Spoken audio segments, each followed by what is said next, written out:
there is something in the air na matindi. The glory of God, the presence of God. Naging unshakable tayo. Amen? At patuloy maging unshakable. This time, before we go to the Word of God, let us watch this video.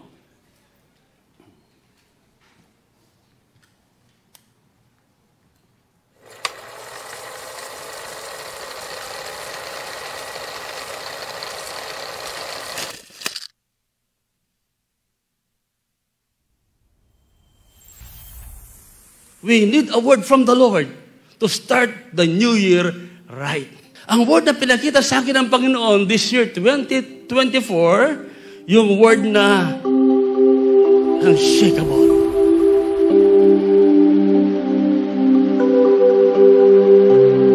Now, when we say unshakable, deeply rooted and built up in Christ, in all season, to be prosperous, successful, effective, firm, steady, unbending in our walk with God.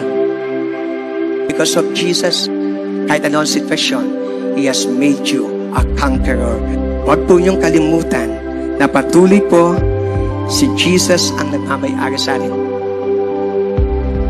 Na-experience na ba na habang ikaw ay nag-worship, naaalala mo yung mga problema mo, pero nag-worship ka pa rin kasi I still trust you, Lord. Pinagtitiwalaan pa rin kita, Panginoon. Kahit nandito ako sa sitwasyon na to, hindi mananatili ito, malalampasan ko ito. Amen?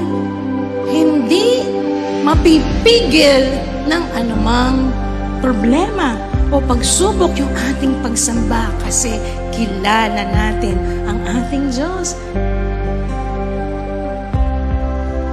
Only person who can transform us is our God through the power of His Word.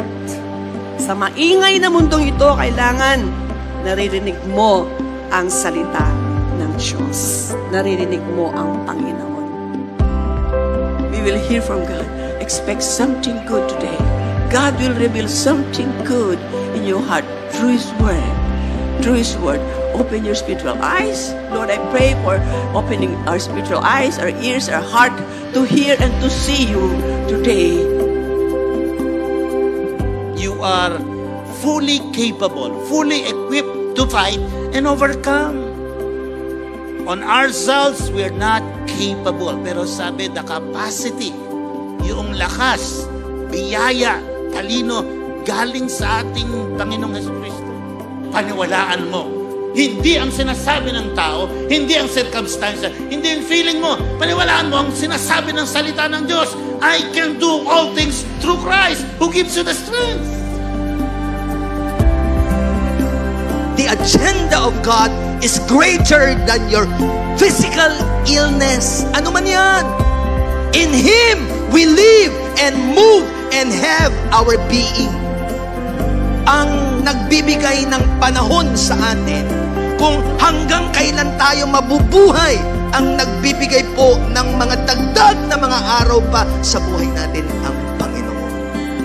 As believers, yes, we will undergo testings, sufferings in our life, even calamities.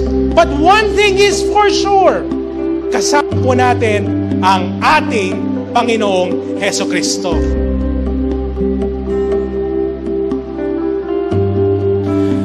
Alam niyo what's inside you? Magulang mga kapatid.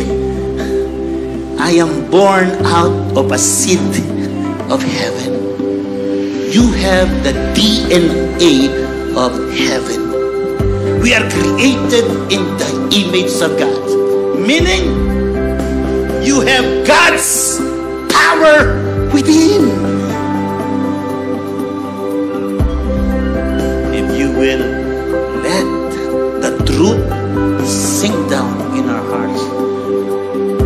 The King of Kings, the Lord of Lords, the Creator of heaven and the earth, ang pinanggagalingan ng wisdom, ang pinanggagalingan ng pagpapala, you will experience a blessing, a breakthrough, a victory that is beyond your comprehension.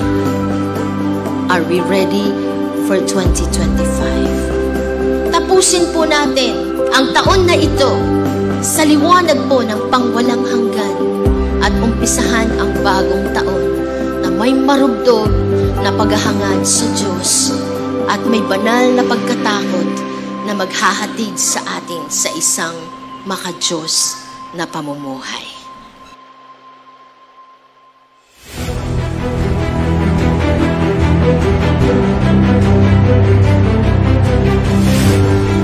God is our refuge and strength on every present help in trouble.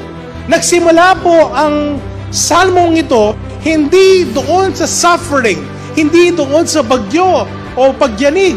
But this text started with the word God. God is our foundation. Napakagandang pag-asa, mga kapatid, na sa simula at sa panghuli ng ating buhay, nandyan ang ating Diyos.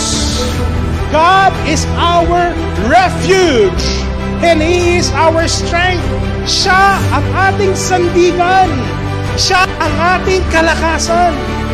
Uncertain times, unshakable God.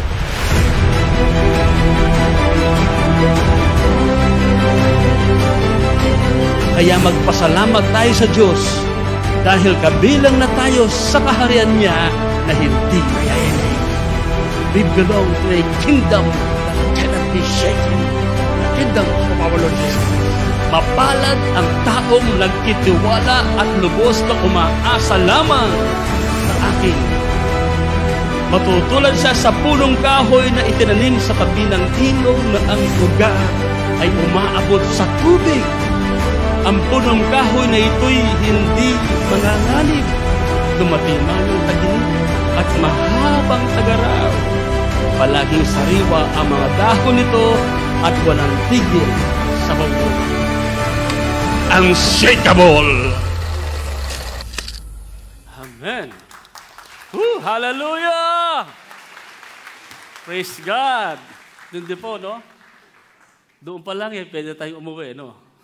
Nakaka-bless. Thank you, media team. Salamat po. Doon pa lang sa narinig natin, na-empower na tayo. Lumakas na tayo. Thank you, Jesus.